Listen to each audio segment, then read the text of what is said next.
ನಮಸ್ಕಾರ ಸ್ನೇಹಿತರೆ, Ram sir 360 YouTube ಚಾನಲ್ಗೆ ಸ್ವಾಗತ.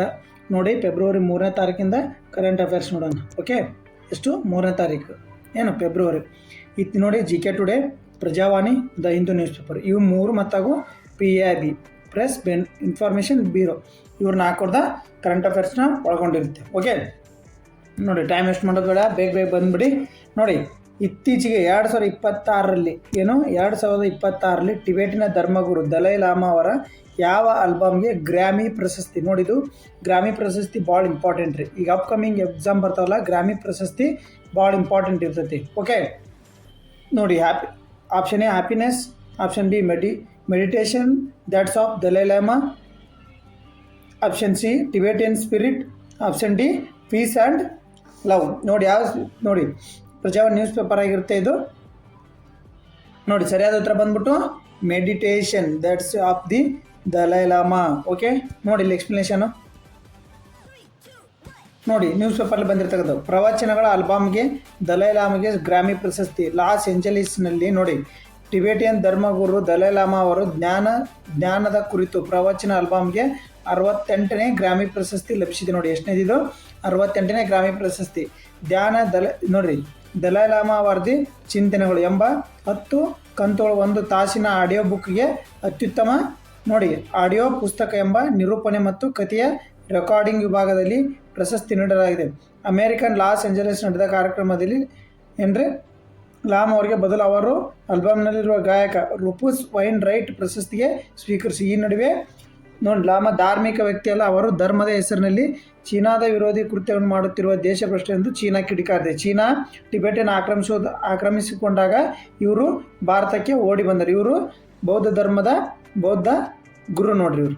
ಓಕೆ ನೋಡಿ, ಗ್ರಾಮಿ ಅವಾರ್ಡ್ ಬಗ್ಗೆ ನೋಡೋಣ ಸ್ವಲ್ಪ. ನೋಡಿ, ಗ್ರಾಮಿ ಅವಾರ್ಡ್ ಅಂದರೆ ಏನು? ಈ ಗ್ರಾಮಿ ಅವಾರ್ಡ್ ಬಗ್ಗೆ ನೀವು ಸ್ವಲ್ಪ ತಿಳ್ಕೊಳ್ಳಿ. ನೋಡಿ, ಗ್ರಾಮಿ ಅವಾರ್ಡ್ ಏನು ಮಾಡುತ್ತೆ, ಯಾರು ಕೊಡ್ತಾರಪ್ಪ ಅಂದರೆ ಇದನ್ನು ಗ್ರಾಮಿ ಅವಾರ್ಡು ಸಂಗೀತದಲ್ಲಿ ನೋಡ್ರಿ ಅತ್ಯುನ್ನತ ಸಾಧನೆಗೈದವ್ರಿಗೆ, ಅಂದರೆ ಅತ್ಯುನ್ನತ ಸಾಧನೆಗೈದವ್ರಿಗೆ ಈ ಪ್ರಶಸ್ತಿಯನ್ನು ಕೊಡ್ತಾರೆ. ಯಾರು ಕೊಡ್ತಾರೆ ಹಾಗಾದರೆ? ನೋಡಿ, national academy of recording and art and science ಇವ್ರು ಕೊಡ್ತಾರೆ. ಯಾರ್ರೀ? ಯು ಕೆ ಮಾಡಿದ್ದು. ಓಕೆ, 2026ರಲ್ಲಿ 96ಕ್ಕೂ ಹೆಚ್ಚು ವಿಭಾಗಗಳಲ್ಲಿ ನೋಡಿ 96 ವಿಭಾಗಗಳಲ್ಲಿ ನೋಡಿ ಇದು ಪ್ರಶಸ್ತಿಯನ್ನು ವಿತರಣೆ ಮಾಡುತ್ತೆ. ಸ್ಥಾಪನೆ ಆಗಾದ್ರೆ ಯಾವಾಗಿದು? 1959ರಲ್ಲಿ ಸ್ಥಾಪನೆ ಆಗೈತೆ. ನೋಡಿರಿ, 1959ರಲ್ಲಿ ಗ್ರಾಮಿ ಅವಾರ್ಡ್ ಸ್ಥಾಪನೆ ಆಗೈತಿ. ಓಕೆ, ಆಯ್ಕೆ ಪ್ರಕ್ರಿಯೆ ಏನು ಮಾಡ್ತಾರೆ?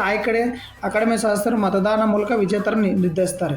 ಓಕೆ, 68ನೇ ಗ್ರಾಮಿ ರೆಕಾರ್ಡ್ ಅವಾರ್ಡ್ ಯಾರಿಗೆ ಸಿಗತ್ರಿ? ಹಾಗಾದರೆ ಇವ್ರಿಗೆ ನೋಡ್ರಿ, ಯಾವುದು ರೆಕಾರ್ಡಿಂಗ್ ಅಂದರೆ ಸಂಗೀತದಲ್ಲಿ ಇವರು ಆಲ್ಬಮ್ ಗ್ರಾಮಿ ಪ್ರಶಸ್ತಿ ಯಾರಿಗೆ ಸಿಕ್ಕತ್ರಿ? ಹಾಗಾದರೆ ದಲೈ ಲಾಮಾಗೆ. ಓಕೆ, ಅರ್ಥ ಆಯ್ತು ರೀ? ಗ್ರಾಮಿ ಅವಾರ್ಡ್ ಬಗ್ಗೆ ಪೂರ್ತಿ ಸಂಪೂರ್ಣ ಮಾಹಿತಿ ಬಂತ್ರಿ. ಓಕೆ, ನೆಕ್ಸ್ಟ್ ಕ್ವಶನ್ ಬರ್ರಿ. ಹಾಗಾದ್ರೆ ನೋಡಿರಿ, ದೇಶದ 125 ನಗರಗಳಲ್ಲಿ ಸಮೀಕ್ಷೆ ನಡೆಸಿ ಮಹಿಳೆಯರ ಸುರಕ್ಷತೆ ಮತ್ತು ಉತ್ತಮ ಕೆಲಸ ವಾತಾವರಣದಲ್ಲಿ ಬೆಂಗಳೂರಿಗೆ ಪ್ರಥಮ ಸ್ಥಾನ ನೀಡಿದ ಸಂಸ್ಥೆ ಯಾವುದು? ನೋಡಿರಿ, ಇದು ನ್ಯೂಸ್ ಪೇಪರ್ಲಿ ಬರ್ತಕ್ಕಂಥ ಎರಡನೇ ಬರೀ ಆರ್ಟಿಕಲ್. ಇದು ಪ್ರಜಾವಾಣಿ ನ್ಯೂಸ್ ಪೇಪರ್ಲಿ ಎರಡು ಸರಿ ಬರ್ತಾಯಿದೆ ಆರ್ಟಿಕಲ್. ಏನು ರೀ? ಅವತಾರ್ ಸಂಸ್ಥೆ, ನೀತಿ ಆಯೋಗ, ಟಾಟಾ ಸೋಷಿಯಲ್ ಸೈನ್ಸ್ ಮತ್ತು ಕ್ರೈಮ್ ಬ್ಯೂರೋ ಆಫ್ ಇಂಡಿಯಾ. ಇದನ್ನು ಎದಕ್ಕೆ ನಾನು ನಿಮಗೆ ಮೆನ್ಷನ್ ಮಾಡೀನಿ ಅಂದರೆ, ಈ ಕ್ವಶನ್ ನೋಡಿರಿ, ಸರಿಯಾದ ಉತ್ತರ ಬಂದುಬಿಟ್ಟು ಅವತಾರ್ ಸಂಸ್ಥೆ.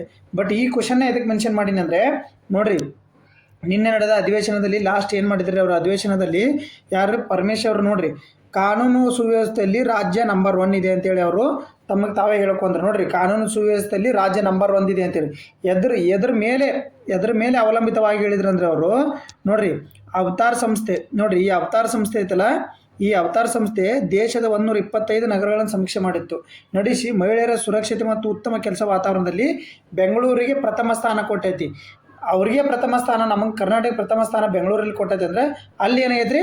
ಬೆಂಗಳೂರಿನಲ್ಲಿ ಮಹಿಳೆಯರು ಮತ್ತು ಸುರಕ್ಷತೆ ಉತ್ತಮ ಸ್ಥಾನ ಐತೆ ಅಂದರೆ ಕಾನೂನು ಸುವ್ಯವಸ್ಥೆಯಲ್ಲಿ ನಮ್ಮ ಕರ್ನಾಟಕ ರಾಜ್ಯವೇ ನಂಬರ್ 1 ಅಂತೇಳಿ ಯಾರ್ರೀ? ಪರಮೇಶ್ವರರು ಹೆಮ್ಮೆ ಪಟ್ಟಿದ್ದಾರೆ. ಓಕೆ, ಇದನ್ನು ಉದ್ದೇಶಿಸಿ ಮಾತಾಡತಕ್ಕಂಥದ್ರಿ. ಓಕೆ ಗೊತ್ತಾಯ್ತು. ನೋಡಿರಿ, ಏನಿದು ಮುಖ್ಯಾಂಶಗಳು, ಕ್ವಿಕ್ ಫ್ಯಾಕ್ಟ್ಸ್. ನೋಡಿ, ಗೃಹ ಸಚಿವರು ಹೇಳಿದ್ದು ಸಮೀಕ್ಷೆ ನಡೆಸಿ ಸಂಸ್ಥೆ ಅವತಾರ್ ಚೆನ್ನೈ ಮೂಲದ್ರಿ. ಇದು ಬೆಂಗಳೂರಿನ ಸಾಧನೆ, ಮಹಿಳೆಯರು ಮತ್ತು ಸುರಕ್ಷಿತ ಉತ್ತಮ ಕೆಲಸ ಪರಿಸರಕ್ಕೆ ಪ್ರಥಮ ಸ್ಥಾನ. ಸನ್ನಿವೇಶ ಎಲ್ಲಿದ್ರಿ? ಇದು ರಾಜ್ಯಪಾಲನ ಭಾಷಣದ ಮೇಲೆ ವಂದನಾ ನಿರ್ಣಯ ಚರ್ಚೆ ಮಾಡುವಾಗ ಇದನ್ನು ಹೇಳಿದ್ರಿ ಡಾಕ್ಟರ್ ಪರಮೇಶ್ವರ್, ಗೃಹ ಸಚಿವರು. ಓಕೆ, ಇದು ನೆನಪಿರಲಿ. ಓಕೆ, ಇನ್ನೊಂದು ನೋಡಿರಿ, ಈಗ ನೋಡಿರಿ, ಮೊನ್ನೆ ವರದಾ ಮತ್ತು ವೇದಾವತಿ. ವರದಾ ನದಿ ನೋಡಿ, ವರದಾ ನದಿ ಮತ್ತು ಬೆಡ್ತಿ ನದಿ ಬಗ್ಗೆ ನಿಮಗೆ ಹೇಳಿನ್ರಿ. ವರದಾ ನದಿ ಮತ್ತು ಬೆಡ್ತಿ ನದಿ ಬಗ್ಗೆ ನಿಮಗೆ ವಿವಾದ ಬಗ್ಗೆ ಹೇಳಿನ್ರಿ. ಓಕೆ, ವರದಾ ನದಿಯಲ್ಲಿ ಹುಟ್ಟುತ್ತೆ, ಬೆಡ್ತಿ ನದಿಯಲ್ಲಿ ಹುಟ್ಟುತ್ತೆ, ಶಿರ್ಸಿಯಲ್ಲಿ ಬೆಡ್ತಿ ನದಿ. ಓಕೆ, ಬೆಡ್ತಿ ನದಿಯಲ್ರಿ ಶಿರ್ಸಿ. ವರದಾ ನದಿಯಲ್ಲಿ ಹುಟ್ಟುತ್ತಂತನೂ ಹೇಳಿನ್ರಿ ನಿಮ್ಗೆ. ಓಕೆ, ಚಿಕ್ಕಮಗಳೂರು. ಓಕೆ, ಅದು ಎಲ್ಲೇ ತುಮಕೂರು ಒಳಗೆ ಅಲ್ಲಿ ಹೋಗಿ ಹುಟ್ಟುತ್ತಾ, ಅಲ್ಲಿ ಹೋಗಿ ಏನು ಮಾಡ್ತಾರೆ, ನದಿಗಳ ಜೋಡಣೆ ಬಗ್ಗೆ ನಿಮಗೆ ಹೇಳಿದ್ದೆ, ವರದಾ ಮತ್ತು ಬೆಡ್ತಿ ನದಿ ಬಗ್ಗೆ.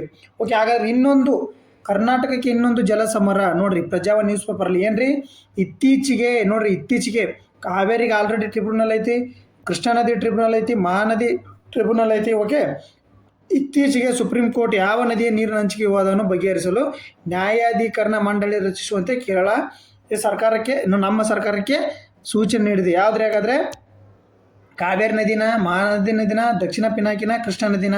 ನೋಡ್ರಿ ಯಾವ್ದ್ರಿ ನ್ಯೂಸ್ ಪೇಪರ್ ಬಂದೈತೆ, ಪಿನಾಕಿನಿ, ದಕ್ಷಿಣ ಪಿನಾಕಿನಿ ನದಿ. ನೋಡ್ರಿ ದಕ್ಷಿಣ ಪಿನಾಕಿನಿ ನದಿ ನೋಡ್ರಿ ಇದು. ಆಮೇಲೆ ದಕ್ಷಿಣ ಪಿನಾಕಿ ನದಿ ಇದು ಏನಂತೇಳಿ ಆಮೇಲೆ ನೋಡೋಣ, ನ್ಯೂಸ್ ಪೇಪರ್ನಾಗಿಂದು ಆಮೇಲೆ ನೋಡೋಣ. ಫಸ್ಟ್ ದಕ್ಷಿಣ ಪಿನಾಕಿ ನದಿ ಬಗ್ಗೆ ನೋಡ್ಕೊಂಬರೋಣ ಬರ್ರಿ. ನೋಡ್ರಿ ದಕ್ಷಿಣ ಪಿನಾಕಿ ನದಿ ಎಲ್ಲಿ ನೋಡ್ರಿ, ಇಲ್ಲಿ ನೋಡ್ರಿ ಕಾವೇರಿ ನದಿಯ ಇಲ್ಲಿ ಬಂದ್ಬಿಟ್ಟು ನೋಡ್ರಿ 4ನೇ ನದಿ ಯಾವ್ದು ಇದ್ರಾಗ, ನಾರ್ತ್ ಪೆನ್ನಾರ್ ಅಂತ ಐತ್ರಿ, north Pennar. Okay, south Pennar, Palar basin. ನೋಡ್ರಿ 5, 6 ನಾರ್ತ್ ಪೆನ್ನಾರ್, ಉತ್ತರ ಪೆನ್ನಾರ್ ಅಂತ ದಕ್ಷಿಣ ಪೆನ್ನಾರ್ ನದಿ ಅಂತ ಬರ್ತಾವ್ರಿ. ಓಕೆ, ಆ ಥರನಾಗಿ ನೋಡ್ರಿ ಈ ಥರ ಬಂದಿರತಕ್ಕಂಥದ್ದು ಕಾವೇರಿ ನದಿಯ ಉಪನದಿಗಳ್ರಿ ಇವು.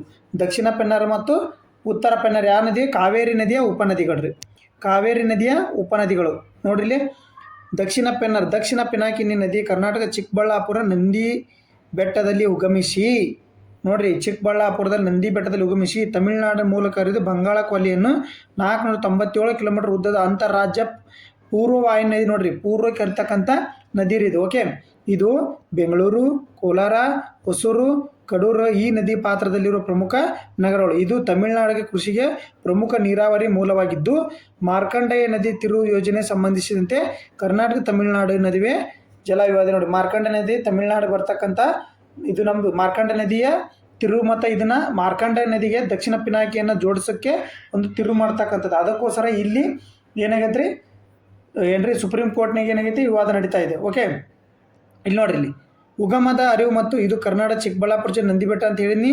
ನೋಡ್ರಿ 80 ಕಿಲೋಮೀಟರ್, ಕರ್ನಾಟಕದಲ್ಲಿ ಸುಮಾರು ಎಷ್ಟು ಕಿಲೋಮೀಟರ್ ಇತ್ತು ರೀ, 80 ಕಿಲೋಮೀಟರ್. ನೋಡ್ರಿ ನಾನು ಲೈವ್ ಕ್ಲಾಸ್ನಾಗ ಹೋಗ್ರಿ, ಮಂಜುನಾಥ್ ಸರ್ ಜಿಯೋಗ್ರಫಿ ಕಡೆಯಿಂದ ನದಿಗಳ ಬಗ್ಗೆ, ಕರ್ನಾಟಕ ನದಿಗಳ ಬಗ್ಗೆ ಒಂದು ಲೈವ್ ಕ್ಲಾಸ್ ಮಾಡಿದ್ದೀನಿ, ಟೆಲಿಗ್ರಾಮೇ ಹಾಕ್ತೀನಿ ನೋಡ್ಕೊಳ್ಳಿ. ನದಿಗಳ ಫುಲ್ ನದಿಗಳ ಬಗ್ಗೆ ಅರಿದ ನಂತರ ತಮಿಳುನಾಡು ಪ್ರವೇಶಿಸಿ ಅಂತಿಮವಾಗಿ ಕಡಲೂರು ಬಳಿ ಬಂಗಾಳ ಕೊಲ್ಲಿಯನ್ನು ಸೇರುತ್ತೆ. ಎಲ್ರಿ ಕಡಲೂರು ಬಳಿ ಬಂಗಾಳ ಕೊಲ್ಲಿಯನ್ನು ಸೇರುತ್ತೆ. ಓಕೆ, ಜಲಾನಯ ಪ್ರದೇಶ, ಈ ನದಿ ಕಾವೇರಿ ಮತ್ತು ಪೆನ್ನಾರ್, ಉತ್ತರ ಪೆನ್ನಾರ್ ಜಲಾನಯ ಪ್ರದೇಶಗಳ ನಡುವೆ ಹರಿಯುತ್ತದೆ. ಉಪನದಿಗಳು ನೋಡ್ರಿ ಇದ್ರದ್ದು ಮಾರ್ಕಂಡಯ್ಯ, ಚಿನ್ನಾರ, ವಾಣಿಯಾರ್ ಮತ್ತು ಪಂಬನ್ ಪ್ರಮುಖ ಉಪನದಿಗಳು. ಇದ್ರ ಉಪನದಿಗಳು ಯಾವ್ರಿ, ಮಾರ್ಕಂಡಯ್ಯ, ಚಿನ್ನಾರ್, ವಾಣಿಯಾರ್ ಮತ್ತು ಪಂಬನ್ ಪ್ರಮುಖ ಉಪನದಿಗಳು. ವಿವಾದ ಏನ್ರಿ ಹಾಗಾದರೆ ನೋಡ್ರಿ, ಕರ್ನಾಟಕ ಮಾರ್ಕಂಡೇಯ ನದಿಗೆ ಯರಗೋಳ ಜಲಾಶಯ ಮತ್ತು ಇತರ ಚೆಕ್ ಡ್ಯಾಮ್ಗಳನ್ನು ನಿರ್ಮಿಸುವುದನ್ನು ತಮಿಳುನಾಡು ವಿರೋಧಿಸುವ ಸುಪ್ರೀಂ ಕೋರ್ಟ್ ಮೆಟ್ಟಿಲೇರಿದೆ. ಇದರ ಪರಿಣಾಮವಾಗಿ ಜಲ ವಿವಾದ ನ್ಯಾಯಮಂಡಳಿ ರಚನೆಗೆ ಆದೇಶ ನೀಡುತ್ತೆ. ನೋಡ್ರಿ ಗೊತ್ತಾದ್ರಿ ವಿವಾದ ಏನನ್ನೋದು, ಯಾಕಂದರೆ ನಿಮ್ಮ ನದಿಗಳ ಜಲ ವಿವಾದ ಮೇಲೆ ಎಸ್ಸೆ ಟಾಪಿಕ್ನು ಬರ್ಬೋದು ರೀ. ಓಕೆ, ಇದೊಂದು ಆ್ಯಡ್ ಮಾಡ್ಕೊಡ್ರಿ. ಇತ್ತೀಚಿನ ಪ್ರಾಮುಖ್ಯತೆ ನೋಡ್ರಿ, ಇದು ಕೃಷಿ ಮತ್ತು ಕುಡಿಯುವ ನೀರಿಗೆ ಪ್ರಮುಖ ಮೂಲ ಆಗಿದ್ದು, ಕೃಷ್ಣಗಿರಿ ಮತ್ತು ಸಾತನೂರು ಜಲಾಶಯ ನೋಡ್ರಿ ಯಾವುದಾದ್ರಿ, ಸಾತನೂರು ಜಲಾಶಯನೂ ಹೊಂದಿದೆ. ಯಾವುದು, ದಕ್ಷಿಣ ಪೆನ್ನಾರ್ ನದಿ ಯಾವ್ದಾದ್ರು ಹೊಂದೈತೆ ರೀ, ಪಿನಾಕಿನಿ, ಸಾತನೂರು ಮತ್ತು ನೋಡ್ರಿ ಕೃಷ್ಣಗಿರಿ ಎಂಬ 2 ಜಲಾಶಯಗಳನ್ನು ಹೊಂದೈತೆ. ಓಕೆ, ಹಾಗಾದರೆ ಬರ್ರಿ ಮಾಹಿತಿ. ಈಗ ಆಲ್ರೆಡಿ ವಿವಾದ ಗೊತ್ತಾತ್ರಿ, ಏನು ಗೊತ್ತ ನೋಡ್ರಿ ತಮಿಳುನಾಡು ಆಕ್ಷೇಪ ಯಾಕೆ, ಈಗ ಆಲ್ರೆಡಿ ಹೇಳಿನ್ರಿ ಏನು ವಿವಾದ ಅಂತೇಳಿ. ನೋಡ್ರಿ ಕರ್ನಾಟಕ ಮಾರ್ಕಂಡೇಯ ನದಿಗೆ ಅಡ್ಡಲಾಗಿ ಅಣೆಕಟ್ಟು ಕಟ್ಟಿದೆ ಮತ್ತು ಬ್ಯಾಲಹಳ್ಳಿ ಗ್ರಾಮದ ಹತ್ತಿರ ಪೆನ್ನಾರ್ ದಕ್ಷಿಣ ಪಿನಾಕಿ ನದಿಗೆ ನೀರು ಹರಿಸುವ ಕಾಮಗಾರಿ ಕೈಗೊಳ್ಳುತ್ತಿದೆ. ಯಾವ್ದ್ರಿ, ಬ್ಯಾಲಹಳ್ಳಿ ಗ್ರಾಮದ ಹತ್ತಿರ ಪೆನ್ನಾರ್ ನದಿ. ಓಕೆ, ಇದರ ಬೆನ್ನಲ್ಲೇ 2018ರಲ್ಲಿ ತಮಿಳುನಾಡು, ಕರ್ನಾಟಕ ಮತ್ತು ಕೇಂದ್ರ ಸರ್ಕಾರ ವಿರುದ್ಧ ಸುಪ್ರೀಂ ಕೋರ್ಟಿನಲ್ಲಿ ದಾವೆ ಹೂಡಿತ್ತು. ಓಕೆ, ಕೇಂದ್ರ ಸರ್ಕಾರ ವಿರುದ್ಧ ತಮಿಳುನಾಡು ದಾವೆ ಹೂಡಿತ್ತು 2018ರಲ್ಲಿ. ಈ ನದಿಗೆ ಮೇಲ್ಕಂಡ ಭಾಗದಲ್ಲಿ ಕರ್ನಾಟಕ ಯೋಜನೆಯು ತಮಗೆ ತೊಂದರೆ ಆಗುತ್ತಿದೆ ಎಂಬುದು ತಮಿಳುನಾಡಿನ ವಾದ. ಕೆಳಕಂಡಂತೆ ಭಾಗದಲ್ಲಿ ತಮಿಳುನಾಡು ಹರಿಯುವ ನೀರಿನ ಪ್ರಮಾಣ ಪ್ರತಿಕೂಲ ಪರಿಣಾಮ ಆಗುತ್ತೆ ಆಕ್ಷೇಪ. ನೋಡ್ರಿ ಕರ್ನಾಟಕದ ವಾದ ಏನಾಗ್ರೆ, ಇವನು ವಾದಗಳು ತಿಳ್ಕೊರಿ ನೀವು, ಆಮೇಲೆ ನಿಮಗೆಲ್ಲ ಪೂರ್ತಿ ಅರ್ಥ ಆಗುತ್ತೆ. ನೋಡ್ರಿ ಪೆನ್ನಾರ್ ನದಿ ದಕ್ಷಿಣ ಪಿನಾಕಿನಿ 11.77 TMC ನೀರನ್ನು 9.77 TMC ನೀರನ್ನು ಮಾತ್ರ ಬಳಸುವ ಯೋಜನೆ ಇದಾಗಿದೆ. ಇದರಲ್ಲಿ ಈಗಾಗಲೇ 2 TMC ನೀರು ಅಥವಾ ಅದಕ್ಕೂ ಹೆಚ್ಚು ನೀರನ್ನು ತಮಿಳುನಾಡು ರಾಜ್ಯಕ್ಕೆ ಹರಿಸಲಾಗುತ್ತಿದೆ. ಇದು ತಮಿಳುನಾಡು ಜನರ ಅವಶ್ಯಕತೆಯನ್ನು ಪೂರೈಕೆ ಮಾಡಲು ಸಾಕಾಗುತ್ತದೆ ಎನ್ನುವುದು ಕರ್ನಾಟಕದ ವಾದ. ವಾಸ್ತವವಾಗಿ ತಮಿಳುನಾಡು ಆಕ್ಷೇಪಿಸಿರುವ ಮಾರ್ಕಂಡೇಯ ಅಣೆಕಟ್ಟು ಸಂಗ್ರಹ ಸಾಮರ್ಥ್ಯ 0.93 TMC ಮಾತ್ರ. ಮಳೆ ಇದಕ್ಕೆ ನೀರಿನ ಮೂಲ, ನಂದಿ ಬೆಟ್ಟ ಉಗಮ ಸ್ಥಾನ. ನೋಡ್ರಿ ಇದ್ರ ವಾದನ ನೋಡ್ರಿ. ಓಕೆ, ನಾನು ಇನ್ ಡೀಟೇಲ್ ಆಗಿ ಹೇಳಿದ್ದೀನಿ, ಇದ್ರ ಬಗ್ಗೆ ನೀವು ಮಾಹಿತಿ ತಿಳ್ಕೊಬೇಕು. ಓಕೆ, ನೆಕ್ಸ್ಟ್ ಕ್ವಶನ್ ಬರ್ರಿ. ಹಾಗಾದರೆ ನೋಡ್ರಿ ಇನ್ನೊಂದು ಮಾಹಿತಿ ನೋಡ್ರಿ, ಹೆಚ್ಚುವರಿ ಮಾಹಿತಿ ನೋಡ್ರಿ. ಇಲ್ಲಿ ಸ್ವಲ್ಪ ಎಕ್ಸಾಮ್ ಪಾಯಿಂಟ್ ಆಫ್ ವ್ಯೂ ನೋಡ್ರಿ. ಹೆಚ್ಚುವರಿ ಮಾಹಿತಿ, ಅಂತಾರಾಜ್ಯ ನದಿ ವಿವಾದಗಳು ಎಷ್ಟನೇ ಕಾಯ್ದೆ ರೀ? 1956ನೇ ಕಾಯ್ದೆ ರೀ. ಸಂವಿಧಾನದಾಗ ಎಷ್ಟನೇ ವಿಧಿ ರೀ? 262ನೇ ವಿಧಿ. ವಿವಾದ ತೀರ್ಪುಗಳಿಗೆ ಸಂಬಂಧಿಸಿದ 262ನೇ ವಿಧಿ. ಓಕೆ, ಸಂವಿಧಾನಕ್ಕೆ ನೋಡ್ರಿ ಇವನು ಹೇಳಿದ್ದು ನಿಮಗೆ. ಹಂಗಾರೆ ಬರಲಿ, 2026 ಅಂತಾರಾಷ್ಟ್ರೀಯ ಹುಲಿ ಶೃಂಗಸಭೆ ಕರ್ನಾಟಕ ಯಾವ ನಗರದಲ್ಲಿ ಆರಂಭವಾಗಲಿದೆ? ಮೈಸೂರು, ಬೆಂಗಳೂರು, ಚಾಮರಾಜನಗರ, ಮಂಗಳೂರು. ಯಾವುದ್ರಿ ಹಾಗಾದರೆ? ನೋಡ್ರಿ ಎಲ್ಲಿ ಹಾಗಾದರೆ? ನೋಡ್ರಿ ಬಜೆಟ್ನಲ್ಲಿ ಘೋಷಿಸಿದಂತೆ ಹುಲಿ ಶೃಂಗ ಫೆಬ್ರವರಿ 9ರಿಂದ ಬೆಂಗಳೂರಿನಲ್ಲಿ ಆರಂಭವಾಗಿದೆ. 5 ದಿನ ನಡೆಯಲಿದೆ. ಮೊದಲ 2 ದಿನ ಇಲ್ರಿ ಬಂಡೀಪುರದಾಗ ನೋಡ್ರಿ. ಓಕೆ, ನೋಡ್ರಿ ನ್ಯೂಸ್ ಪೇಪರ್ನಾಗ ನೋಡ್ರಿ, ಬಜೆಟ್ನಲ್ಲಿ ಘೋಷಿಸಿದಂತೆ ಹುಲಿಯ ಶೃಂಗಸಭೆ ಫೆಬ್ರವರಿ 9ರಿಂದ ಬೆಂಗಳೂರಿನಲ್ಲಿ ಆರಂಭವಾಗಲಿದೆ. 5 ದಿನ ನಡೆಯಲಿರುವ ಅಂತಾರಾಷ್ಟ್ರೀಯ ಹುಲಿಯ ಸಬ್ಮಿಟ್ ನೋಡ್ರಿ. ಓಕೆ, 9ನೇ ಕೇಂದ್ರ ಬಜೆಟ್ನಲ್ಲಿ ಗ್ಲೋಬಲ್ ಬಿಗ್ ಕ್ಯಾಟ್ ಅಲಯನ್ಸ್ ಯೋಜನೆ ಘೋಷಿಸಿದ ಬೆನ್ನಲ್ಲೇ, ಹಂಗಂದ್ರೆ ಇದು 9ನೇದ್ರಿ. ಓಕೆ, 9ನೇದ್ರಿ ಅಂದ್ರೆ 2000 ಎಷ್ಟರೊಳಗೆ 2023ರಾಗ 9ನೇ ಹಣಕಾಸು ಒಳಗೆ ಮೈಸೂರು ಒಳಗಡೆ ಬಿಗ್ ಕ್ಯಾಟ್ ಅಲಯನ್ಸ್ ಅನ್ನು ನರೇಂದ್ರ ಮೋದಿಯವರು ಘೋಷಣೆ ಮಾಡಿದ್ರಿ. ಹಂಗಾರೆ ಎಷ್ಟನೇ ಬಜೆಟ್ ರೀ ಇದು? ಹಂಗಂದ್ರೆ 4, 5, 6 ಅಂದರೆ ನೋಡ್ರಿ ಇದು 12ನೇ ಬಜೆಟ್ ಅಂತ ಬರ್ತೈತೆ ರೀ. ಓಕೆ, 3 ಬಜೆಟ್ ಆಯ್ತು ರೀ ಅಲ್ರಿ 2003ರಾಗ ಇದು ಮಾಡಿಕೊಂಡು. ಓಕೆ, ನೋಡ್ರಿ ಹಾಗಾದ್ರೆ ನೋಡಿ, ಬಂಡೀಪುರದಲ್ಲಿ ಮೊದಲ 2 ದಿವಸ ಶೃಂಗಸಭೆ, ಬಂಡೀಪುರದಲ್ಲಿ ಮೊದಲ 2 ದಿನಗಳ ಹುಲಿಗಳ ಕಾರ್ಯಾಗಾರ. 18 ದೇಶಗಳ ಪ್ರತಿನಿಧಿಗಳು ಭಾಗವಹಿಸಲಿದ್ದಾರೆ ನೋಡ್ರಿ. 18 ದೇಶಗಳ ಪ್ರತಿನಿಧಿಗಳು. ಓಕೆ, ಅರಣ್ಯಾಧಿಕಾರಿ ಮೊದಲ 2 ದಿನ ಬಂಡೀಪುರದಲ್ಲಿ ನಡೆಯುವ ಕಾರ್ಯಾಗಾರದಲ್ಲಿ ಪಾಲ್ಗೊಳ್ಳಿದ್ದು ಫೆಬ್ರವರಿ 11 ಮತ್ತು 12ರಂದು ನಾಗರಹೊಳೆಯಲ್ಲಿ ಕಾರ್ಯಕ್ರಮ ನಡೆಯಲಿದ್ದು 2023ರಲ್ಲಿ ಮೈಸೂರಿನಲ್ಲಿ ಹುಲಿ ಗಣತಿ ವರದಿ ಬಿಡುಗಡೆ ವೇಳೆ ಪ್ರಧಾನಿ ಮೋದಿ ಅವರು ಈ ಯೋಜನೆಯನ್ನು ಸೃಷ್ಟಿಸಿದರು. ಯಾವುದ್ರಿ? ಗ್ಲೋಬಲ್ ಬಿಗ್ ಕ್ಯಾಟ್ ಅಲಯನ್ಸ್ ಯೋಜನೆಯನ್ನು ಘೋಷಿಸಿದ್ರು. ಯಾವಾಗ್ರಿ? 2023ರಲ್ಲಿ. ಓಕೆ, ಹಾಗಾದ್ರೆ ಹುಲಿ ಯೋಜನೆ ಯಾವ್ರಿ? 1973 ಹುಲಿ ಯೋಜನೆ ನೋಡ್ರಿ. ಹುಲಿ ಯೋಜನೆ ಟೈಗರ್ ಪ್ರಾಜೆಕ್ಟ್ ಯಾವ್ರಿ? 1973. ಓಕೆ, ಹಾಗಾದರೆ ಇನ್ನೊಂದು ನೆನಪಿಟ್ಕೊಳ್ಳಿ, ಏನಂದರೆ ಇತ್ತೀಚೆಗೆ ಹಾಗಾದರೆ ಟೈಗರ್ ರಿಸರ್ವ್ 1973 ಆದರೆ 1973 ಟೈಗರ್ ರಿಸರ್ವ್ ಆದರೆ ಈಗ ಇತ್ತೀಚೆಗೆ 58 ಹುಲಿ ಏನ್ರಿ ಸಂರಕ್ಷಿತ ತಾಣ ಇದ್ದಾವೆ. ಎಷ್ಟು ಅದಾವೆ ನಮ್ಮದ್ರಾಗೆ? 58 ಇದ್ದಾವೆ. ಓಕೆ, ಇತ್ತೀಚೆಗೆ ಮಾಡಿರ್ತಕ್ಕಂಥದ್ದು ಯಾವ್ಯಾವ್ರಿ ಹಾಗಾದರೆ? ನೋಡಿರಿ, ಇತ್ತೀಚೆಗೆ ಮಾಡಿರ್ತಕ್ಕಂಥದ್ದು ಯಾವ್ಯಾವ್ರಿ ಹಾಗಾದರೆ? ಲೇಟೆಸ್ಟ್ ಅಡಿಷನ್ ರೀ. ಯಾವುದ್ರಿ? 2025ರಲ್ಲಿ ಮಾಡಿರ್ತಕ್ಕಂಥದ್ದು ರೀ. ನೋಡಿರಿ, ಮಧ್ಯಪ್ರದೇಶ ಎಂ ಪಿದೊಳಗಡೆ ಯಾವುದ್ರಿ? ಮಹಾದೇವ್ ಟೈಗರ್ ರಿಸರ್ವ್ ನೋಡಿರಿ. Mahadev tiger reserve. ಓಕೆ, ಇದು ಎಷ್ಟನೇದ್ರಿ? 57ನೇದ್ರಿ. 58ನೇದು ಯಾವ್ದ್ರಿ ಹಾಗಾದರೆ? 58ನೇದು ಯಾವ್ದ್ರಿ? 58th ಯಾವ್ದ್ರಿ ಹಾಗಾದರೆ? ಇನ್ನೊಂದು ಗುರು ಘಾಸಿದಾಸ್ ತೋಮರ್ ಪಿಂಗಾಲ್, ಛತ್ತೀಸ್ಗಢದಾಗ ನೋಡ್ರಿ. ಛತ್ತೀಸ್ಗಢದಾಗ ರೀ. ಯಾವ್ದ್ರಿ? ಗುರು ಘಾಸಿದಾಸ್ ತೋಮರ್ ಪಿಂಗಲ್. ಓಕೆ, ಇದು 58ನೇದು ಎಲ್ರಿ? ಛತ್ತೀಸ್ಗಢ.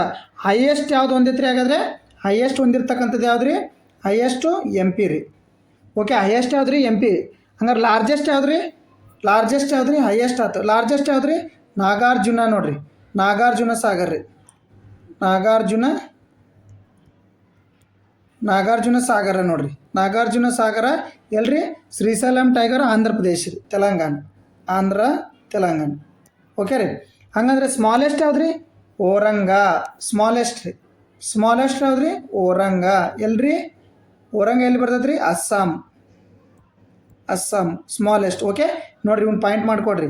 ಓಕೆ, ಹಂಗಂದ್ರೆ ಇದ್ರ ಅಡ್ಮಿನಿಸ್ಟ್ರೇಷನ್ ಆಡಳಿತ ಯಾರು ಮಾಡ್ತಾರೆ ಹಾಗಾದರೆ? ನೋಡಿರಿ NTCA ನೋಡಿರಿ. ಏನು ಹಂಗಂದ್ರೆ national tiger conservation authority. NTCA ನೋಡಿರಿ, national tiger conservation authority. Okay, ಇದ್ರದ್ದು ಆಡಳಿತ ನೋಡ್ಕೋತಕ್ಕಂದ್ರಿ. ಹಾಗಾದರೆ ಕರ್ನಾಟಕದಲ್ಲಿ ಎಷ್ಟಿದಾವೆ ರೀ? ಹಾಗಾದರೆ 5. ಯಾವ್ಯಾವ್ರಿ ಹಾಗಾದರೆ ಕರ್ನಾಟಕದಲ್ಲಿ? ಬಂಡೀಪುರ, ಭದ್ರಾ. ಓಕೆ, ಬಂಡೀಪುರ, ಭದ್ರಾ. ಓಕೆ, ಇನ್ನೊಂದು ಯಾವ್ದು ರೀ? ನಾಗರಹೊಳೆ. ಓಕೆ, ನಾಗರಹೊಳೆಯಲ್ಲಿ ಬರ್ತೈತೆ ರೀ. Also known as Rajiv Gandhi ಅಂತ ಕರೀತಾರೆ ಇದನ್ನು. ಯಾವ್ದು ರೀ? ರಾಜೀವ್ ಗಾಂಧಿ ನ್ಯಾಷನಲ್ ಪಾರ್ಕ್ ಅಂತ ಕರೀತಾರೆ. ನಾಗರಹೊಳೆನ ರಾಜೀವ್ ಗಾಂಧಿ ನ್ಯಾಷನಲ್ ಪಾರ್ಕ್ ಅಂತ ಕರೀತಾರೆ. ಇನ್ನೊಂದು ನೆಕ್ಸ್ಟು ಕಾಳಿ. ಓಕೆ, ಕಾಳಿ, ಇನ್ನೊಂದು ಯಾವ್ದು ರೀ ಬಿಳಿಗಿರಿ ರಂಗನ ಟೆಂಪಲ್ BRT. ಓಕೆ ರೀ, ಬಿಳಿಗಿರಿ ರಂಗನಾಥ ಸ್ವಾಮಿ ಟೆಂಪಲ್ ಟೈಗರ್ ರಿಸರ್ವ್. ಇವು 5 ನೋಡ್ರಿ, 1 2 3 4 5. ಓಕೆ ರೀ, ಇದ್ರ ಬಗ್ಗೆ ನೀವು ತಿಳ್ಕೊರಿ. ನಾನು ಇದ್ರ ಬಗ್ಗೆ ಕಂಪ್ಲೀಟ್ ಮಾಹಿತಿ ಕೊಟ್ಟೆ ನಿಮ್ಗೆ ಇದ್ರ ಮೇಲೆ. ಓಕೆ, ಅತಿ ಹೆಚ್ಚು ನಮ್ದು ಈ ಕರ್ನಾಟಕ ಎಷ್ಟು ಹುಲಿಗಳು ಹೊಂದೈತೆ ಅಂದರೆ 393. ಓಕೆ, ಸಿಗ್ನಿಫಿಕೆಂಟ್ ಪಾಪ್ಯುಲೇಷನ್ ಎಷ್ಟು ರೀ 2024ರ ವರದಿ ಪ್ರಕಾರ ಇದು. ಓಕೆ, ಇದ್ರ ಬಗ್ಗೆ ಮಾಹಿತಿ ಎಲ್ಲ ಕಂಪ್ಲೀಟ್ ಕೊಟ್ಟೆ ಅನ್ಸುತ್ತಾ? ಮಾಹಿತಿ ಇಷ್ಟ ಆಯ್ತಾ? ಓಕೆ ನೋಡ್ರಿ, ಹಂಗಾರೆ ನಾಳೆ ಏನಿಲ್ಲ ಕ್ವಶನು. ಮೋದಿಯವರು ಗ್ಲೋಬಲ್ ಬಿಗ್ ಕ್ಯಾಟ್ ಅಲಯನ್ಸ್ ಅನ್ನು ಯೋಜನೆ ಪ್ರಧಾನಿ ಮೋದಿಯವರು ಅಧಿಕೃತವಾಗಿ ಎಲ್ಲಿರೋ ಘೋಷಣೆ ಮಾಡಿದರು? 2023 ಮೈಸೂರು ಹುಲಿ ಗಣತಿಯ ವರದಿ ಬಿಡುಗಡೆ ಮಾಡುವ ವೇಳೆ. ಓಕೆ, ಅದಕ್ಕೂ ಕ್ವಶನ್ ಇದನ್ನು ಕೊಟ್ಟಿದ್ದೀನಿ ನಿಮಗೆ. ಓಕೆ, ಪ್ರಸ್ತುತ ಹಣಕಾಸು ನಿಯಂತ್ರಿತ ಅವರು 9ನೇ ಬಜೆಟ್ನಲ್ಲಿ ಇದಕ್ಕೆ ಚಾಲನೆ ನೀಡಿದರು. 9ನೇ ಬಜೆಟ್ ಇತ್ತೀಚೆಗೆ ಮಾಡಿರ್ತಕ್ಕಂಥದ್ದು ನಮ್ಮದು. ಎಷ್ಟನೇ ಬಜೆಟ್ ರೀ? 9ನೇ ಬಜೆಟು. ನೋಡ್ರಿ, ಇತ್ತೀಚೆಗೆ ಇದಕ್ಕೆ ಬರ್ರಿ, ಅದಕ್ಕೆ ನೋಡ್ರಿ ನ್ಯೂಸ್ ಪೇಪರ್. ಇತ್ತೀಚೆಗೆ ಸುದ್ದಿಯಲ್ಲಿದ್ದ ಭಾರತೀಯ ಮೂಲದ ವಿಜ್ಞಾನಿ ವೀರಭದ್ರನ್ ರಾಮನಾಥ್ ಅವರು ಯಾವ ಪ್ರತಿಷ್ಠಿತ ಪ್ರಶಸ್ತಿಗೆ ಭಾಜನರಾಗಿದ್ದಾರೆ? ನೋಡ್ರಿ, ನೊಬೆಲ್ ಪ್ರಶಸ್ತಿ, ಕಾರ್ಪೋರ್ಡ್ ಅವಾರ್ಡ್, ನೋಡ್ರಿ ಕ್ರಾಫೋರ್ಡ್ ಅವಾರ್ಡ್ 2026, ಅಬೆಲ್ ಪ್ರಶಸ್ತಿ, ಫೀಲ್ಡ್ ಪ್ರಶಸ್ತಿ. ಅಬೆಲ್ ಎದ್ರಾಗ ಕೊಡ್ತಾರೆ ರೀ, ಫೀಲ್ಡ್ ಎದ್ರಾಗ ಕೊಡ್ತಾರೆ. ನೋಡ್ರಿ, ನೊಬೆಲ್ ಪ್ರಶಸ್ತಿ ಎದ್ರಾಗ ಕೊಡ್ತಾರೆ ಗೊತ್ತೈತ್ರಿ? ನೋಡ್ರಿ, ಅಬೆಲ್ ಎದ್ರಾಗ ನೊಬೆಲ್ ಪ್ರಶಸ್ತಿ 6 ಕ್ಷೇತ್ರದಲ್ಲಿ ಕೊಡ್ತಾರಂತ ಗೊತ್ತೈತ್ರಿ. ನೀವು ನೊಬೆಲ್ ಕೊಡ್ತಾರೆ, ಈಗ ಆಲ್ರೆಡಿ ನೊಬೆಲ್ ಬಗ್ಗೆ ತಿಳ್ಕೊರಿ. ನೋಡ್ರಿ, ಅಬೆಲ್ ಪ್ರಶಸ್ತಿ ಎದ್ರಾಗ ಕೊಡ್ತಾರಂದ್ರಿ ಮ್ಯಾಥಮೆಟಿಕ್ಸ್ನಾಗ ಕೊಡ್ತಾರೆ, ಮ್ಯಾಥಮೆಟಿಕ್ಸ್ನಾಗ ಕೊಡ್ತಾರೆ. ಓಕೆ, ಯಾರ್ರಿ? Mister king of Abel. ಎಷ್ಟು ರೀ? 2001ರಿಂದ ಸ್ಟಾರ್ಟ್ ಆಗೈತೆ ರೀ ಅಬೆಲ್ ಪ್ರಶಸ್ತಿ. ಎಷ್ಟು ರೀ? 2001 ರೀ. ಓಕೆ, ಇದ್ರ ಬಗ್ಗೆ ತಿಳ್ಕೊರಿ ನೀವು. ಅಬೆಲ್ ಪ್ರಶಸ್ತಿ ಎದ್ರಾಗ ಕೊಡ್ತಾರೆ ಅಷ್ಟೇ ತಿಳ್ಕೊರಿ, ಮ್ಯಾಥಮೆಟಿಕ್ಸ್ನಾಗ ಕೊಡ್ತಾರೆ. ಇತ್ತೀಚೆಗೆ ಏನ್ರಿ? ಮಸಾಕಿ ಕೊಸಾವಾ. ನೋಡ್ರಿ, ಅಬೆಲ್ ಪ್ರಶಸ್ತಿ ಪಡೆದವ್ರು ಯಾರ್ರಿ? ಮಸಾಕಿ. ಒಂದು ನಿಮಿಷ, ಪೆನ್ ಚೆನ್ನಾಗಿ ಮೂಡ್ತಾ ಇಲ್ಲ ನೋಡ್ರಿ, ಅಷ್ಟೇ ನೆನ್ಪಿಟ್ಕೊಂಬಿಡ್ರಿ. ಮಸಾಕಿ ಪೆನ್ ಒಂದು ಸ್ವಲ್ಪ ಹೊರಗಡೆ ಬಂದಿದ್ದೀನಿ. ಮಸಾಕಿ ನೋಡ್ರಿ, ಮಸಾಕಿ ಕಸಾಯ್ವಾರ್. ಓಕೆ, ಇವರು ಇತ್ತೀಚೆಗೆ 2025ರ ಅಬೆಲ್ ಪ್ರಶಸ್ತಿ ಪಡೆದವ್ರಿ. ಈ ಮ್ಯಾಥಮೆಟಿಕ್ಸ್ನಾಗ ಕೊಡ್ತಾರೆ. 2001ರಿಂದ ಸ್ಟಾರ್ಟ್. ಮಸಾಕಿ ಕೊಸಾವ್ ಏನ್ರಿ? 2025ರಾಗ. ಓಕೆ, ನೆಕ್ಸ್ಟ್ ನೋಡ್ರಿ, ಹಾಗಾದ್ರೆ ಇದು ಫೀಲ್ಡ್ ಪ್ರಶಸ್ತಿ ಎದ್ರಾಗ ಕೊಡ್ತಾರೆ ಹೇಳಕ್ಕಾದ್ರೆ? ಫೀಲ್ಡ್ ಪ್ರಶಸ್ತಿನ ಎದಕ್ಕೆ ಕೊಡ್ತಾರೆ? ಶಿಲ್ಪಕಲೆಗೆ ಸಂಬಂಧಪಟ್ಟಿರ್ತಕ್ಕಂಥದ್ದು ರೀ, ಶಿಲ್ಪಕಲೆಗೆ ಸಂಬಂಧಪಟ್ಟಿರ್ತಕ್ಕಂಥದ್ದು ಫೀಲ್ಡ್. ಹಾಗಾದ್ರೆ ಉಳಿದದ್ದು ಕಾರ್ಪೋರ್ಡ್ ಅವಾರ್ಡ್. ಹಾಗಾದ್ರೆ ಇತ್ತೀಚೆಗೆ ಸುದ್ದಿಯಲ್ಲಿ ಭಾರತೀಯ ಮೂಲದ ವಿಜ್ಞಾನಿ ಯಾರ್ರಿ? ವೀರಭದ್ರನ್ ರಾಮನಾಥ್ ಅವರು ಯಾವ ಪ್ರಶಸ್ತಿ ರೀ? ಕಾರ್ಪೋರ್ಡ್ ಅವಾರ್ಡ್. ಓಕೆ, ನ್ಯೂಸ್ ಪೇಪರ್ ನೋಡ್ರಿ, ಇದನ್ನ ಏನಂತ ಕರೀತಾರೆ ಅಂದರೆ ಕಾರ್ಪೋರ್ಡ್ ಅವಾರ್ಡನ್ನು ಏನಂತ ಕರೀತಾರೆ? ಭೂವಿಜ್ಞಾನದ ನೊಬೆಲ್ ಅಂತ ಕರೀತಾರೆ. ಭೂವಿಜ್ಞಾನದ ನೊಬೆಲ್ ಅಂತ ಕರೀತಾರೆ. ಓಕೆ, ಭೂವಿಜ್ಞಾನದ ನೊಬೆಲ್ ಅಂತ ಯಾರು ಕರೀತಾರೆ ರೀ? ನೋಡ್ರಿ, ಕ್ರಾಫೋರ್ಡ್ ಅವಾರ್ಡ್ ಯಾರು ಇದನ್ನ ಭೂವಿಜ್ಞಾನದ ನೊಬೆಲ್ ಅಂತ ಕರಿತಾರೆ. ಇದನ್ನ ನೊಬೆಲ್ ಪ್ರಶಸ್ತಿ ಯಾವ್ದು ಕೊಡ್ತಾರೆ ನೋಡ್ರಿ? ರಾಯಲ್ ಸ್ವೀಡಿಶ್ ಅಕಾಡೆಮಿ ಕೊಡ್ತಾರೆ. ಅವರ ಇದನ್ನ ಕೊಡ್ತಾರೆ ನೋಡ್ರಿ, ಯಾರೋ ಭೂವಿಜ್ಞಾನ ಅವಾರ್ಡನ್ನು. ಓಕೆ, ನೋಡ್ರಿ ನ್ಯೂಸ್ ಪೇಪರ್ನಾಗ ನೋಡ್ರಿ, ಜಿಯೋ ಸೈನ್ಸ್ ವಿಭಾಗದ ಕಾರ್ಪೋರ್ಡ್ ಪ್ರಶಸ್ತಿ ಯಾರ್ರಿ? ಸ್ವೀಡನ್ ಕೈಗಾರಿಕಾ ವಿದ್ಯಾಮಿ ಹೋಲ್ಸನ್ ಕಾರ್ಪೋರ್ಡ್ ಮತ್ತು ಪತ್ನಿ ಅಣ್ಣಾ ಗ್ರೇಟ್ ಕಾರ್ಪೋರ್ಡ್ ಅವರಿಂದ ದೊಡ್ಡ ಮೊತ್ತದ ದೇಣಿಗೆಯನ್ನು ಸ್ವೀಕರಿಸ. ನೋಡ್ರಿ, ಇಲ್ಲಿ ಜೂಮ್ ಮಾಡ್ತೀನಿ ನೋಡ್ರಿ, ಒಂದು ಸ್ವಲ್ಪ HD ಇಟ್ಟು ನೋಡ್ರಿ, ಜೂಮ್ ಮಾಡಿದಾಗ ನೋಡ್ರಿ, ಈ ಕಾರ್ಪೋರ್ಡ್ ಪ್ರಶಸ್ತಿ ಬಗ್ಗೆ ತಿಳ್ಕೊಡ್ರಿ. ಸ್ವೀಡನ್ ಕೈಗಾರಿಕೋದ್ಯಮಿ ಹೋಲ್ಗರ್ ಕಾರ್ಪೋರ್ಡ್ ಮತ್ತು ಪತ್ನಿ ಅಣ್ಣಾ ಕಾರ್ಪೋರ್ಡ್ ಅವರಿಂದ ದೊಡ್ಡ ಮೊತ್ತದ ದೇಣಿಗೆ ಸ್ವೀಕರಿಸಿ royal Swedish academy of science ಸಂಸ್ಥೆ 1980ರಲ್ಲಿ ಕಾರ್ಪೋರ್ಡ್ ಪ್ರೈಸ್ ಕಾರ್ಪೋರ್ಡ್ ಅವಾರ್ಡ್ ಸ್ಥಾಪನೆ ಮಾಡಿದ್ದು. ಆ ಬಳಿಕ ಸ್ವೀಡನ್ನ ರಾಯಲ್ ಅಕಾಡೆಮಿ ಮತ್ತು ಲುಂಡ್ನಲ್ಲಿ ಕಾರ್ಪೋರ್ಡ್ ಪ್ರಶಸ್ತಿಯನ್ನು ಪ್ರತಿಷ್ಠಾಪನೆ ಜಂಟಿಯಾಗಿ ವಿಜ್ಞಾನ 4 ವಿಭಾಗದಲ್ಲಿ ಯಾವ್ದ್ರಿ? ಗಣಿತ. ನೋಡ್ರಿ, ಗಣಿತ ಅಂದ್ರೆ ಯಾವ್ದ್ರಿ? ಗಣಿತ, ಬಾಹ್ಯಾಕಾಶ, ಜಿಯೋಸೈನ್ಸ್ ಹಾಗೂ ಬಯೋಸೈನ್ಸ್. ನೋಡ್ರಿ, ಜಿಯೋಸೈನ್ಸು, ಬಾಹ್ಯಾಕಾಶ ಅಥವಾ ಗಣಿತ 4 ಕ್ಷೇತ್ರದಲ್ಲಿ ಕೊಡ್ತಾರೆ. 2024ರಲ್ಲಿ 60 ಲಕ್ಷ ಸ್ವೀಡಿಶ್ ಕ್ರೋನಾರ್. ಓಕೆ, 1982ರಲ್ಲಿ ಮೊದಲಿಗೆ ಕಾರ್ಪೋರ್ಡ್ ಪ್ರಶಸ್ತಿ ಮೊದಲಿಗೆ ಗಣಿತ ವಿಭಾಗದಲ್ಲಿ ತಜ್ಞರಾದ ವಾಲ್ಡಿಮಾರ್ ಅರ್ನಾಲ್ಡ್ ಅವರು ಲೂಯಿಸ್ ನಿರೆನ್ಬರ್ಗ್ ಅವರಿಗೆ ನಾನ್ ಕೊಟ್ಟಿದ್ರು. ಓಕೆ, ಇದು 4 ವಿಭಾಗದಲ್ಲಿ. ಓಕೆ, ಇವ್ರು ಹಂಗಂದ್ರೆ ಇತ್ತೀಚೆಗೆ ನೋಡ್ರಿ ಅಮೇರಿಕಾದಲ್ಲಿ ನೆಲೆಸಿರುವ ಯಾರ್ರಿ ಇವರು? ನೋಡ್ರಿ, ಅಮೇರಿಕಾದಲ್ಲಿ ನೆಲೆಸಿರುವ ನೋಡ್ರಿ, ಅಮೇರಿಕಾದಲ್ಲಿ ಭಾರತ ಮೂಲದ ಹೆಸರಾಂತ ಪರಿಸರ ವಿಜ್ಞಾನಿ ವೀರಭದ್ರನ್ ರಾಮನಾಥ್ ಅವರಿಗೆ ಜಿಯೋ ಸೈನ್ಸ್ನಲ್ಲಿ, ಅದರಲ್ಲಿ ಜಿಯೋಸೈನ್ಸ್ ಭೂವಿಜ್ಞಾನದಲ್ಲಿ ವಿಭಾಗದಲ್ಲಿ ಪ್ರತಿಷ್ಠಿತ ಕಾರ್ಪೋರ್ಡ್ ಅವಾರ್ಡ್ 2026 ಈ ಪ್ರಶಸ್ತಿಯನ್ನು ಭೂವಿಜ್ಞಾನ ಕ್ಷೇತ್ರದಲ್ಲಿ ಕೊಡಮಾಡುವ ನೊಬೆಲ್ ಸಮನಾದ ಪ್ರಶಸ್ತಿ ಎಂದೇ ಪರಿಗಣಿಸಲಾಗುತ್ತದೆ. ಕಾರ್ಪೋರ್ಡ್ ಪ್ರಶಸ್ತಿ 80 ಲಕ್ಷ ಸ್ವೀಡಿಶ್ ಕ್ರೋನಾರ್, ಭಾರತದ ಕರೆನ್ಸಿಯಲ್ಲಿ 8.20 ಕೋಟಿ ರು ನಗದು ಪುರಸ್ಕಾರ. ಸದ್ಯ ಕ್ಯಾಲಿಫೋರ್ನಿಯಾದ ಸ್ಯಾಂಡಿಸ್ನಲ್ಲಿ ವಿಶ್ವವಿದ್ಯಾಲಯದಲ್ಲಿ ಸೇವೆ ಸಲ್ಲಿಸುತ್ತಿರುವ ವೀರಭದ್ರನ್ ರಾಮನಾಥ್ ಅವರು ಕೈಗೊಂಡ ಫೌಂಡೇಶನ್ ಕ್ಲೈಮೇಟ್ ರಿಸರ್ಚ್ ಹಿನ್ನೆಲೆಯಲ್ಲಿ ಪ್ರದಾನ ಮಾಡಲಾಗುತ್ತಿದೆ ಏನ್ರಿ? ಓಕೆ, ಇವ್ರು ಯಾವುದಂತೇಳಿ ನೋಡ್ರಿ, ಇದು ನೋಡಿ, ದಶಕಗಳಿಂದ ಅಮೇರಿಕಾದಲ್ಲಿ ವಾಸ ಇದ್ದಾರೆ ಇವರು. ನೋಡ್ರಿ, ಇವ್ರು ಏನು ಸಂಶೋಧನೆ ಮಾಡಿದ್ರು ನೋಡ್ರಿ. ಇವ್ರು ಎಲ್ಲಿಯರು ಹಂಗಂದ್ರೆ ಭಾರತದಾಗ ಎಲ್ಲಿಯರು ಇವರು ತಮಿಳುನಾಡಿನ ಮದುರೈನಲ್ಲಿ 1944ರಲ್ಲಿ ನೋಡಿ 44 ನವೆಂಬರ್ 24ರಂದು ಜನಿಸಿ ಚೆನ್ನೈನಲ್ಲಿ ಬೆಳೆದು ವೀರಭದ್ರನ್ ರಾಮನಾಥ್ ಅವರಿಗೆ 82 ವರ್ಷ ಹಿರಿಯ ಪ್ರಾಯದ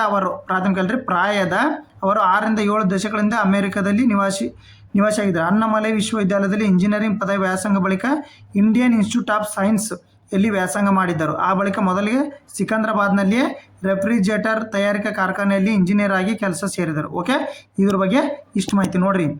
ಇದನ್ನೇನಂತ ಭೂವಿಜ್ಞಾನ ಸೈನ್ಸ್ ಅಂತ ಕರೀತಾರೆ, ಭೂವಿಜ್ಞಾನದ ನೊಬೆಲ್ ಅಂತ ಕರೀತಾರೆ. 4 ಇದರಲ್ಲಿ ಪಾಯಿಂಟ್ಸ್ 4-5 ಪಾಯಿಂಟ್ಸ್. ಇವರು ಯಾವ ರಾಜ್ಯದವರು? ತಮಿಳುನಾಡವರು. ಓಕೆ, ತಮಿಳುನಾಡು 4 ವಿಭಾಗದಲ್ಲಿ ಈ ಕ್ರಾಫೋರ್ಡ್ ಅವಾರ್ಡ್ನ ಯಾರು ನೆನಪಿಗೋಸ್ಕರ ಅದನ್ನ ನೆನ್ಪಿಟ್ಕೋರಿ. ಏನು ಎಷ್ಟು ಪ್ರೈಸ್ ಅಂತ ನೆನ್ಪಿಟ್ಕೋರಿ. ಇನ್ನೊಂದು ಏನಂದರೆ ಎಷ್ಟು ವಿಭಾಗ ಅಂತ ನೆನ್ಪಿಟ್ಕೋರಿ. ಓಕೆ, ಇವರು ಎದ್ರ ಸಲುವಾಗಿ ಅವಾರ್ಡನ್ನು ಕೊಟ್ಟರೆ ಇವರಿಗೆ ನೋಡಿರಿ, ಎದ್ರ ಸಲುವಾಗಿ ಅವಾರ್ಡನ್ನು ಕೊಟ್ಟರೆ ಇಲ್ಲಿ ಹೇಳ್ತೀನಿ ನೋಡಿರಿ. ಜಾಗತಿಕ ತಾಪಮಾನ ಏರಿಕೆಯಲ್ಲಿ ಕೇವಲ ಕಾರ್ಬನ್ ಡೈಆಕ್ಸೈಡ್ ಮಾತ್ರವಲ್ಲದೆ ಕ್ಲೋರೋಫ್ಲೋರೋಕಾರ್ಬನ್ ವಾತಾವರಣದಲ್ಲಿ ಕಣಗಳು ಹೇಗೆ ಕಾರಣವಾಗುತ್ತೆ ಎಂಬುದನ್ನು ಅವರು 1975ರಲ್ಲಿ ಸಂಶೋಧನೆ ಮೂಲಕ ಸಾಬೀತುಪಡಿಸಿ ಇದಕ್ಕೋಸ್ಕರ ಅವರಿಗೆ ಈ ಪ್ರೈಸು ದಕ್ಕಿದೆ. ಓಕೆ, ಈ ಪ್ರಶಸ್ತಿಯನ್ನು ಕೊಡಮಾಡ್ತಕ್ಕಂಥವ್ರು ಅವರು royal Swedish academy of science. Corporate ಪ್ರಶಸ್ತಿಯನ್ನು ಸಹ ನೀಡುತ್ತೆ, ನೊಬೆಲ್ ಪ್ರಶಸ್ತಿ ನೀಡುತ್ತಲ್ರಿ ಅವರೇ ರೀ.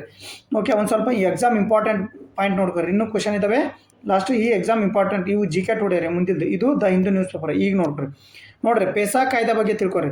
ಇದು ಹೇಳ್ರಿ ಪಂಚಾಯತ್ ವ್ಯಾಪ್ತಿಯಲ್ಲಿ ಬುಡಕಟ್ಟು ಪ್ರದೇಶಗಳಿಗೆ ವಿಸ್ತರಿಸಬಹುದ್ರಿ ಇದನ್ನು. ಇದು ಪ್ರಸ್ತುತ ಈಶಾನ್ಯ ರಾಜ್ಯಗಳಲ್ಲಿ ಕಂಡು ಬರ್ತೈತೆ ರೀ.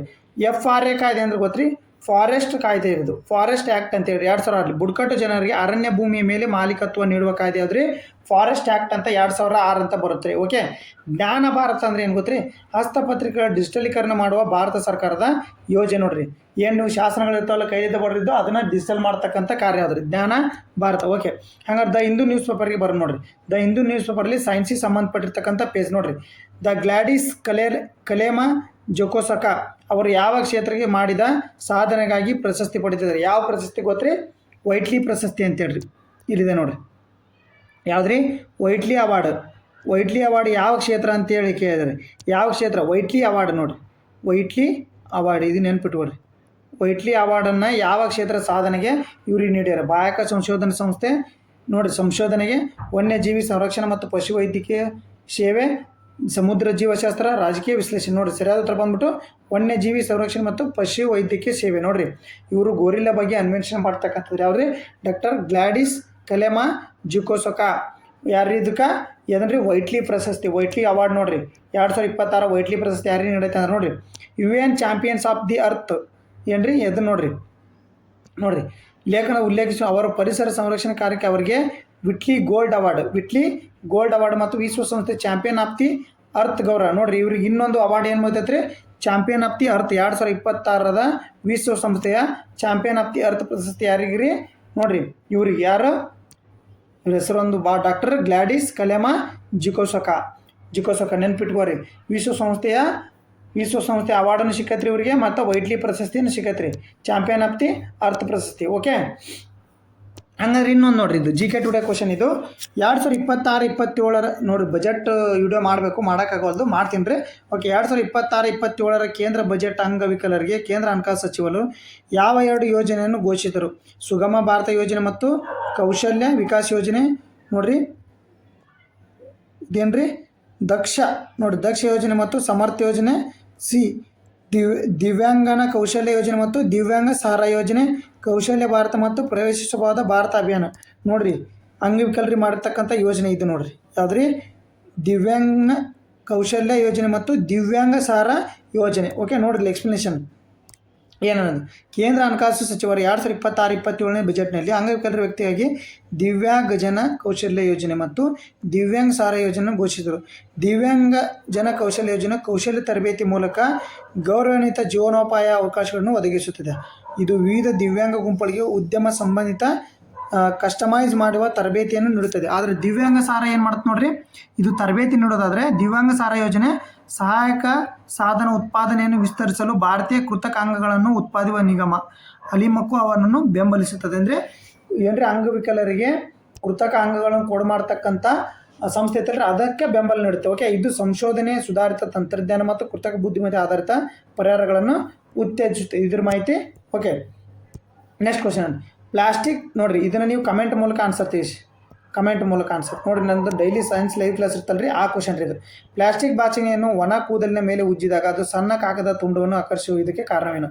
ನೋಡಿರಿ, ಇದು KS ಅಲ್ಲಿ ಆಗೈತೆ, MTS ಅಲ್ಲಿ ಆಗೈತೆ, ಮತ್ತು ಈ KPSC SDFDಯಲ್ಲಿ ಕ್ವಶನ್ ಆಗೈತೆ. ನೋಡಿರಿ, ಇದು ಯಾವುದು? ಕಾಂತೀಯ ಬಲ, ಆಪ್ಷನ್ ಎ. ಆಪ್ಷನ್ ಬಿ ಸ್ಥಿರ ವಿದ್ಯುತ್ ಆವೇಶ, ಆಪ್ಷನ್ ಸಿ ಗುರುತ್ವಾಕರ್ಷಣ ಬಲ, ಆಪ್ಷನ್ ಡಿ ಘರ್ಷಣ ಬಲ. ನೋಡಿರಿ, ಇದಕ್ಕೆ ಯಾವ ಕಮೆಂಟ್ ಮಾಡಿ. ಸ್ಕೂಲ್ ಬುಕ್ಸ್ ರೀ, 8th ಸ್ಟ್ಯಾಂಡರ್ಡ್ ಸೈನ್ಸು 12ನೇ ಚಾಪ್ಟರ್ ಇದು. ನೀವು ಕಮೆಂಟ್ ಮೂಲಕ ಆನ್ಸರ್ ಮಾಡಿ ನೋಡಿರಿ. ನನ್ನ daily science class daily live 6:30 ಇರುತ್ತೆ. ಯಾರು ಬರಲ್ಲ ಡೈಲಿ ಒಂದು 6:30 ಲೈವ್ ಕ್ಲಾಸು ಜಾಯ್ನ್ ಆಗಿ. ಎಷ್ಟು ರೀ? 6:30 ಇರುತ್ತೆ. ವಿಜ್ಞಾನ ಎಷ್ಟು ರೀ? DSRDC NCERT ಪದ್ಯಕ್ರಮ ಆಧಾರಿತ ಇರುತ್ತೆ. 6ರಿಂದ 12ನೇ ತರಗತಿದು ಡೈಲಿ ಚಾಪ್ಟರ್ ವೈಸ್ ಲೈವ್ ಇದೆ. ಬಂದು ಅಟೆಂಡ್ ಆಗಿ. ಧನ್ಯವಾದಗಳು.